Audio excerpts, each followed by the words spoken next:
Setting goals may appear easy. Goal set करणं म्हणजे goal ठरवणं हे सोपं वाटू शकतं, but for some it is quite challenging. पण काहींना मात्र ते फार आव्हानात्मक वाटतं. Fear of failure may be avoided in the absence of any goals. आता त्यांना का आव्हानात्मक वाटतं, तर गोल तुम्ही ठरवलं तर फिअर ऑफ फेल्युअर आलं, ते गोल कदाचित त्या ध्येयामध्ये आपण अपयशी ठरू शकतो. तर त्यामुळे त्यांना असं वाटतं की गोल नसेल, ॲब्सेन्स असेल, ॲब्सेन्स गोल्सचं म्हणजे गोल्स आपल्या जीवनात नसतील तर कुठलीही अपयशाची भीती नाही. इथे प्रश्न आपल्याला विचारला आहे, why do some people find setting goals a challenge? Because there is no fear of failure in the absence of any goals. आता ॲब्सेन्सच्या अपोजिट शब्द presence, PRESENCE. After all, one has to decide what one wants to achieve in the end. शेवटी प्रत्येकाला ठरवावं लागतं की what one wants to achieve in the end, की शेवटी आपल्याला काय प्राप्त करायचे, अचीव मिळवणे, प्राप्त करणे ते ठरवलं पाहिजे. टू अकॉम्प्लिश गोल्स, अकॉम्प्लिश म्हणजे कंप्लीट पूर्ण करणे. आपलं ध्येय पूर्ण करण्यासाठी एक्सपर्ट्स रेकमेंड अ 5 स्टेप अप्रोच. एक्सपर्ट म्हणजे तज्ज्ञ लोक आपल्याला सांगतात, रेकमेंड सुचवतात, शिफारस करतात. अ 5 स्टेप अप्रोच, एक 5 पायऱ्या आपल्याला ते सुचवतात. या 5 पायऱ्यांच्या पद्धतीने तुम्ही तुमचं गोल अकॉम्प्लिश म्हणजे कंप्लीट करू शकता. Smart goals are a methodology of thinking that helps people reach success. आता अशी ही स्मार्ट गोल्स ही एक मेथडॉलॉजी, मेथड आहे, पद्धत आहे ऑफ थिंकिंग, ही विचाराची पद्धत आहे की जी माणसाला यशापर्यंत पोहोचायला मदत करते. म्हणजे स्मार्ट गोल्स या पद्धतीने आपण गेलो तर आपल्याला हमखास यश मिळू शकतं. Smart stands for specific, S for specific, M for measurable, A for achievable, R for realistic, and T for time bound. Smart goals have a specific rubric. या स्मार्ट गोल्सला अशा पद्धतीने स्मार्ट ध्येय जेव्हा आपण ठरवतो त्याला स्पेसिफिक म्हणजे विशिष्ट असं रुब्रिक म्हणजे गाईडलाईन, एक विशिष्ट मार्गदर्शक सूचना आपल्याला त्याच्यामध्ये असतात. पहिलं S म्हणजे स्पेसिफिक. आता स्पेसिफिकमध्ये काय होतं, काय बघा, स्पेसिफिक म्हणजे विशिष्ट असा, ठराविक असा. Involves identifying a specific area for improvement, की आपण यामध्ये आयडेंटिफाय करायचं म्हणजे ओळखायचं एक विशिष्ट भाग फॉर इम्प्रूव्हमेंट, की आपल्यामध्ये सुधारणेला कुठला वाव आहे, कोणत्या विशिष्ट भागात आपण सुधारणा करू शकतो, ते म्हणजे specific. The more specific the area, जितका तुम्ही विशिष्ट असा तो भाग ठरवाल, the more refined the achievement of one's goal can be. तर तितकी जास्त रिफाइंड म्हणजे क्लिअर, स्पष्ट, the achievement of one's goal can be, achievement success, आपल्या ध्येयाचं यश हे जास्त स्पष्ट होऊ शकतं जर तुम्ही स्पेसिफिक एरिया निवडला तर. इट मेक्स इट इझियर, त्यामुळे सोपं जातं. टू सेट पॅरामीटर्स म्हणजे लिमिट्स, बाउंड्रीज, आपल्या मर्यादा. आपण आपल्या मर्यादा ठरवू शकतो. And work towards the goal, आणि ध्येयाच्या दिशेने काम करू शकतो. म्हणजे आपण विशिष्ट भाग ठरवला की इथे मला आता सुधारणा करायची आहे आणि त्यामुळे मला जास्त यश मिळणार आहे, तर तसे ते लिमिट ठरवायचे की इथपर्यंत मला जायचं आहे, ते विशिष्ट असं क्षेत्र ठरवायचं. And work towards the goal, आणि ध्येयाच्या दिशेने जायचं. आता स्पेसिफिक गोलचं एक उदाहरण दिलं आहे. For example, if it is building a house, घर बांधण्याच्या बाबतीत असेल तर what exactly is the capacity required and how long can it stretch. तर त्याची कपॅसिटी म्हणजे क्षमता किती आहे, and how long can it stretch, आणि ती क्षमता मी किती वाढवू शकतो. म्हणजे घर बांधायचं असेल तर किती माझी कपॅसिटी आहे, आणि जास्तीत जास्त स्ट्रेच म्हणजे वाढवणे, पसरणे, आणि माझी क्षमता मी किती वाढवू शकतो हे बघणं म्हणजे स्पेसिफिक, गोल स्पेसिफिक असणं. आता मेजरेबल, मेजर म्हणजे मोजणे, मेजरेबल मोजण्यासारखं. क्वांटिफाईंग गोल्स, क्वांटिटी प्रमाण, क्वांटिफाईंग प्रमाण ठरवणं, आपल्या ध्येयाचं प्रमाण ठरवणं. Provides specific ways to track progress against goals, की आपण प्रमाण ठरवलं, किती प्रमाणात माझं ध्येय आहे ते ध्येयाचं प्रमाण ठरवलं, तर त्यामुळे प्रोव्हाइड म्हणजे आपल्याला पुरवली जाते स्पेसिफिक वेज, विशिष्ट मार्ग आपल्याला मिळतात to track progress against goals, आपल्या ध्येयांची प्रोग्रेस प्रगती मोजण्यासाठी आपल्याला काही प्रमाण ठरवावं लागतं. दिस मेक्स इट इझी, यामुळे सोपं जातं टू बेंचमार्क. बेंचमार्क म्हणजे इव्हॅल्युएट बाय स्टँडर्ड, म्हणजे आपला दर्जा ठरवणं, दर्जा ठरवणं आपल्या परफॉर्मन्सचा, आपलं जे काही काम आपण करतोय तो किती संपादन झालं आहे त्याचा दर्जा आपण ठरवू शकतो through out the goal period. आपलं ध्येय प्राप्त करण्याचा कालावधी चालू असेल त्यावेळेला आपण आपल्या ध्येयाचा आपल्या कामगिरीचा दर्जा ठरवू शकतो, इन्क्लुडिंग एरियाज टू इम्प्रूव्ह. सुधारणेचे भागसुद्धा आपण त्यात घ्यायचे, म्हणजे सुधारणेच्या भागांचाही दर्जा आपण ठरवू शकतो की सुधारणा झाली आहे का, किती झाली, कशी झाली वगैरे. व्हाईल प्लेईंग फुटबॉल, आता ह्यात जसं मगाशी उदाहरण बिल्डिंग हाऊसचं दिलं आहे तसं मेजरेबलच्या बाबतीत व्हाईल प्लेईंग फुटबॉल, उदाहरणार्थ फुटबॉल खेळत असताना लेखकाने उदाहरण दिलं फुटबॉलचं. While playing football one's exact role, football खेळत असताना एखाद्याचा नेमका रोल म्हणजे भूमिका and position has to be clearly define, की फुटबॉल खेळत असताना तो खेळाडू कोणती भूमिका करणार आहे आणि त्याचे पोझिशन, जागा कोणती राहणार आहे ते आधी ठरवलं गेलं पाहिजे. म्हणजे तो गोलकीपर असेल का, तो प्लेयर असेल का, तो सर्व्हिस करणार आहे, ते त्याचा रोल आणि त्याची पोझिशन ही ठरवली केली पाहिजे. याला म्हणतात मेजरेबल. नंतर अचिवेबल, अचिवेबल म्हणजे able to be achieved, able to be reached, पोहोचण्यासारखे, प्राप्त करण्यायोग्य. Setting goals that can be completed in the designated period of time, designated म्हणजे फिक्स्ड, असे गोल आपण ठरवले पाहिजेत की जे आपण पूर्ण करू शकतो in the designated period of time, म्हणजे ठरवलेल्या कालावधीमध्ये पूर्ण करू शकतो, याला अचिवेबल म्हणायचं. Often these goals may act like stepping stones, बऱ्याचदा हे गोल्स हे पायाचे दगड ठरतात to help meet broader goals, की ज्यामुळे पुढे आपण आणि ब्रॉड म्हणजे रुंद ध्येय, मोठं ध्येय ठरवू शकतो.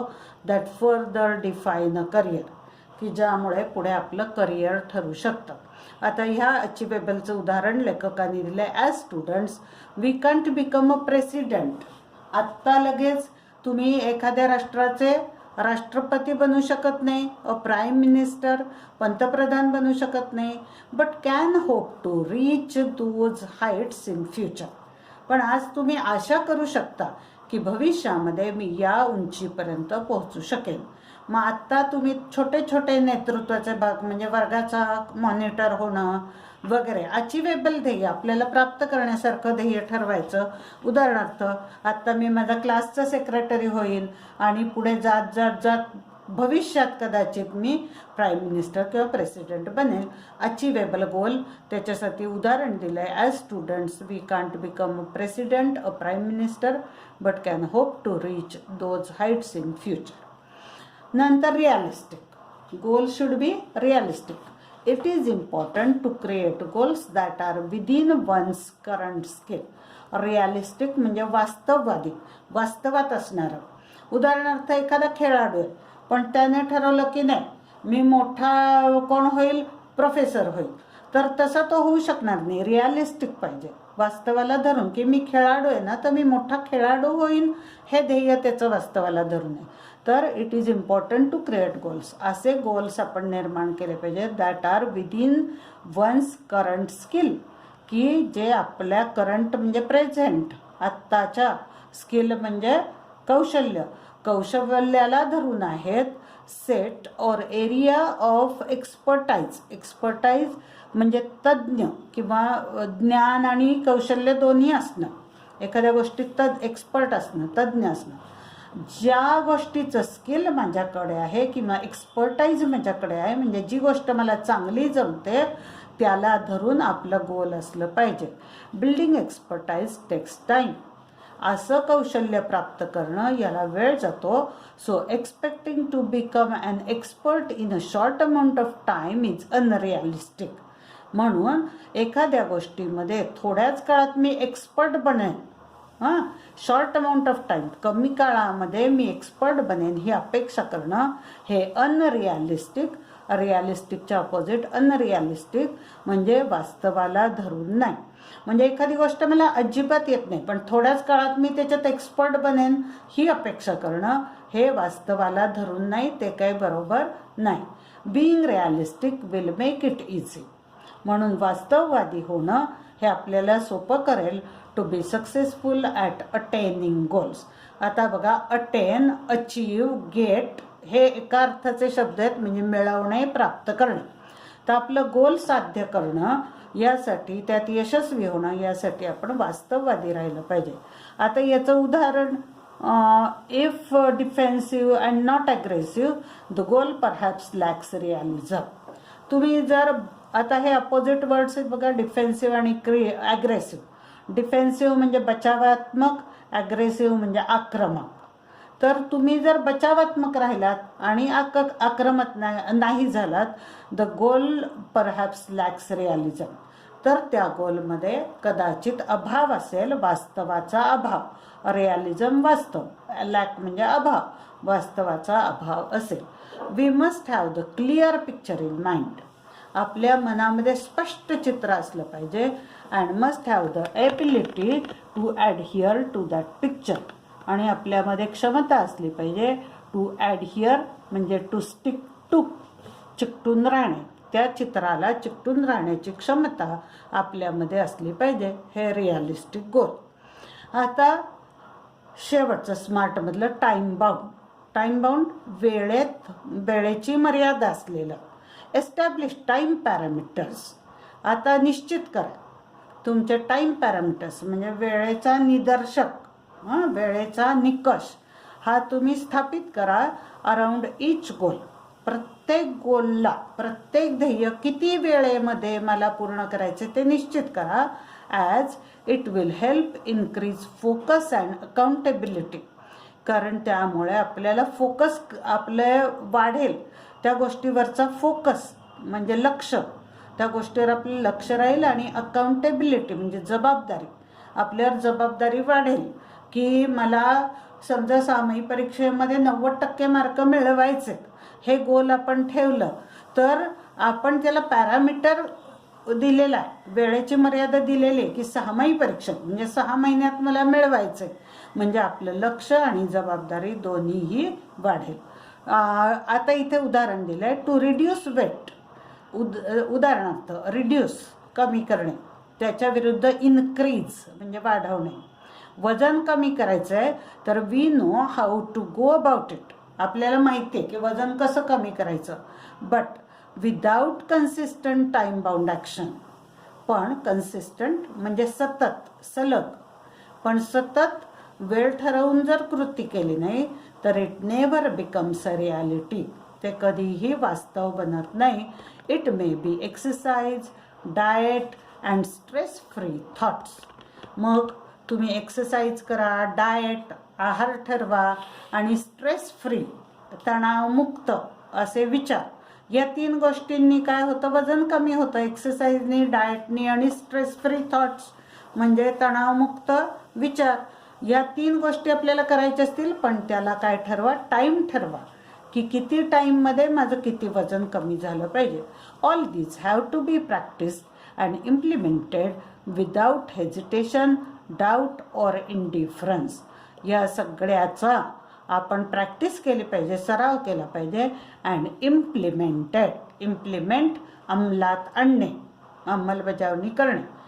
विदाऊट हेजिटेशन, हेजिटेशन म्हणजे पॉझिंग, थांबणे.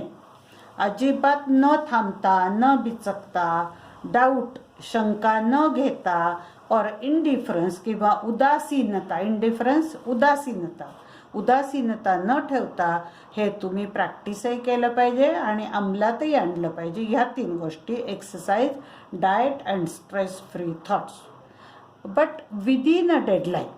पण एक डेडलाईन, त्याला डेडलाईन, वेळेची मर्यादा, त्याला वेळेची मर्यादा द्या. हे सगळं करा पण त्याला वेळेची मर्यादा द्या, म्हणजे तुमचं गोल कसं होईल, टाईम बाउंड.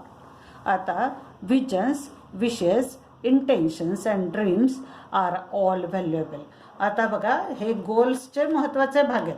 व्हिजन्स, दूरदर्शीपणा, विशेस, इच्छा, इंटेन्शन्स, हेतू, अँड ड्रीम्स, स्वप्न, आर ऑल व्हॅल्युएबल. हे सगळे व्हॅल्युएबल, इम्पॉर्टंट, मौल्यवान, हे सगळे मौल्यवान आहेत. दे स्पार्क ऑफ ॲक्टिवेट, कार्यान्वित करणे. मगाशी एक शब्द चॅनलाइज गेलाय बघा, तो पण ह्याला शब्द आहे. स्पार्क ऑफ, ॲक्टिवेट किंवा चॅनलाइज म्हणजे कार्यान्वित करणे. दे स्पार्क ऑफ, ते कार्यान्वित करतात. इमॅजिनेशन, आपली कल्पनाशक्ती. अँड एनकरेज अस, आणि आपल्याला प्रोत्साहन देतात. To define where we want to reach, मग आपण डिफाईन, ठरवणे, व्याख्या करणे. Where we want to reach, आपल्याला कुठे पोचायचं आहे त्याची व्याख्या आपल्यापुढे निश्चित होते. ह्या जर 4 गोष्टी असतील तर visions, wishes, intentions and dreams. त्याचे फायदे काय आहेत? दे स्पार्क ऑफ इमॅजिनेशन, आपली कल्पनाशक्ती ते कार्यान्वित करतात. आणि दुसरा फायदा, encourage us to define where we want to reach, आपण कुठे पोचायचे ते आपल्यापुढे निश्चित करतात आणि आपल्याला प्रोत्साहन देतात. In order to get there, तिथे पोचण्यासाठी, however, we need to bring life images down to earth. त्यासाठी आपल्याला लाईफ इमेजेस, जीवनाच्या ज्या प्रतिमा आहेत आपल्यापुढे, जीवनाची जी चित्र आहेत ती कशी असली पाहिजेत, down to earth. Down to earth म्हणजे रिअल, प्रॅक्टिकल, म्हणजे वास्तववादी चित्र आपल्यापुढे जीवनाचं असलं पाहिजे. And plan to execute our strategies. Execute, carry out म्हणजे पार पाडणे, स्ट्रॅटेजीज म्हणजे पॉलिसीज किंवा प्लॅन्स म्हणजे आपल्या योजना.